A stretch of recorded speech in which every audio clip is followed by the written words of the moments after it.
kumanta. Siguro dito na rin kunin yung praise para sa Bible. Okay? Dahil sineselebrate natin yung Bible month, may tuturo ko kanta sa inyo. Yung pinakamagaling mag-birthday. Read your Bible. Pray every day. And you grow.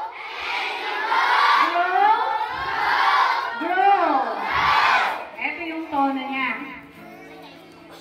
Read your Bible, pray every day, pray every day, pray every day. Read your Bible, read your Bible, pray every day, and you grow,